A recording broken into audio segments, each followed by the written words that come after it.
He's got the hottest joints. It's another Ron Banks exclusive on Magic 98.9.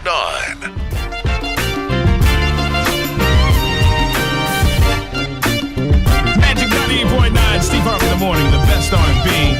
Ryan Leslie in the building. I am absolutely stunned.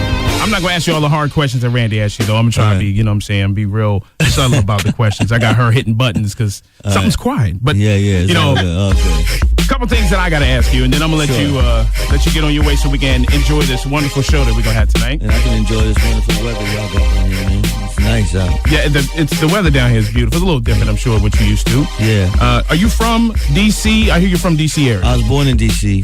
Only spent 9 months of my life here, so I can't really claim it like that. But lived all over. You know, my parents were in the Salvation Army, so it's actually organized like the military. Right. So I lived in Atlanta, Kentucky, Tennessee, Virginia, D.C., a year abroad, Cali, Boston, and finally, most recently, Harlem, New York City. Come see me. Come visit. All those places that you lived, the whole combination of, they helped you with the influence of your music? Well, I believe that most importantly, they helped me with the idea that entertainment, being able to crack a smile and being able to be personable allows you to connect with people better. Gotcha. And so, you know, moving all the time, moving to new schools, it just so happened that I was able to make friends easier if I was making someone smile, whether it was by being funny, laughing, dancing, singing, you know, whatever it was, you know what I mean? Gotcha. Now, you usually, I guess we could say R&B. Not that I'm trying to put you in a box, but, you know, the R&B is basically, is there any other genre that you want to work in? Well, I mean, like you said, I don't really categorize my music like that. Right.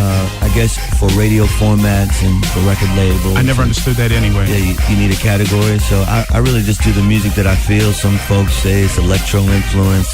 You know, if you've seen the second video that I shot for How It Was Supposed to Be, right, it's a rock influence. You know, I just do whatever I feel. You know, I do my best to avoid limitations as much as possible.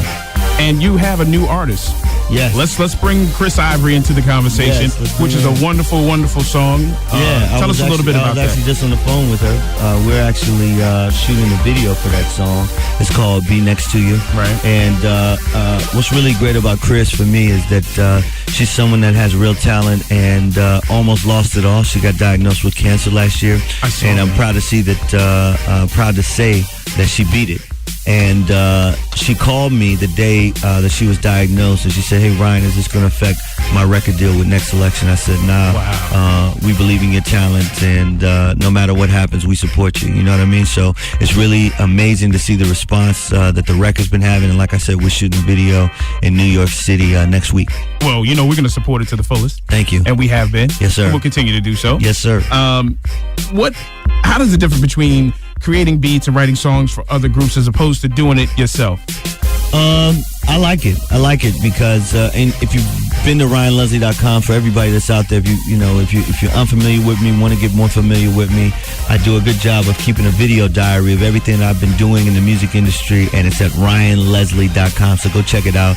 And to that question, my latest video is actually a video of me working in the studio with Fabulous and Kerry Hilson for his new album. And I just like the energy that having different creative professionals and different artists in the studio, it just brings you an entirely new vibe and entirely new just energy. You know what I mean? Not only to the music that you're making, but just to the entire vibe that you're trying to capture on record. So I always like working with outside The website people. is awesome. Can I just say that? Thank you. I'm Twitter stalking you right now. Okay. You know, checking you out on the website, doing all this. So, you know. Yeah, follow me. You know what I mean? Twitter.com/Ryan_Leslie. Ryan_Leslie. How about the YouTube with the French horn? Yeah. I mean, who does that? Who does that? As I'm saying, I've been looking at this for a minute. Yes, sir. Appreciate it. If you go on YouTube right now, y'all can check it out on YouTube. Look up Ryan Leslie. See it. You know, you can type in the search box Ryan Leslie Makes Addiction. Right. And that's where I start. The first time I saw it, I was like, I'm gonna get this guy. Yeah. You know. And to make it even easier, you just go to RyanLeslie.com and right on the top it says studio sessions. Yeah. And you're gonna see some of the most popular, most viewed. The Making of Addiction has actually been viewed over 1.2 million times. So, that was me. Get it? Okay, that was all you. Yeah, that's every all. single time. Everyone. You should see my electric bill. That was me from the top. Okay. You know, excellent. I mean, the beats. Thank you. It's just soulful, and they move. And I've done music a long time. That's why I was first on the country on a lot of your songs. Thanks, brother. For the reason that you banging. I mean, everything is banging. Thank you. It's perfect. It's perfect. Thank you. A lot of people overproduce songs. You leave just enough for people to want more. Thank you. I got to leave enough room that I can jump in and actually not detract from the actual songs as well. You know what I mean? Because I really want my music to be song driven because I have something to say. That's beautiful. Last question. I'm gonna let you. We're gonna play how it's supposed to be. Okay. And then we're gonna let you get ready for the show tonight. All right. What would you say to someone who is a aspiring artist? They're out struggling. Trust me when I tell you, you're gonna get hit with 27 demos tonight. Okay. So what would you say to these people? What would you say to them? That they're out there, they're struggling, they think that their song is it. Right. What would you say to them? I say this. Like I was saying at the beginning when I first sat down, you have a dream of getting on the major distribution channels, which is like radio and television. Right. But sometimes, and what's great about today's modern technology is that the internet provides you a distribution channel that you can release your music to everyone in the world. Right. And if people respond, the big dogs are going to pay attention. And, Soulja Boy's an example of it. I was just talking to Jermaine Dupri about doing a record for his artist that he discovered on YouTube. Right. I signed a young lady by the name of not Chris Ivory, but Mia Rose, who was averaging 500,000 views per day. And she didn't have any major studios or major demos. She was just playing her guitar in front of the camera on YouTube, and people were responding. Justin Timberlake signed a young lady by the name of Esme Dentist from YouTube. So honestly, I would say take advantage of not only being creative musically, but also be creative in terms of how you promote and expose yourself online. Because if you got something great and you spend just as much time making the music as you do promoting it, people will be able to find you and will be able to respond to you. And when the response is crazy, you're going to start getting them phone calls. Then you know you're there. Yeah. Then you know. And is that basically what happened to you, or you just Definitely. Wow.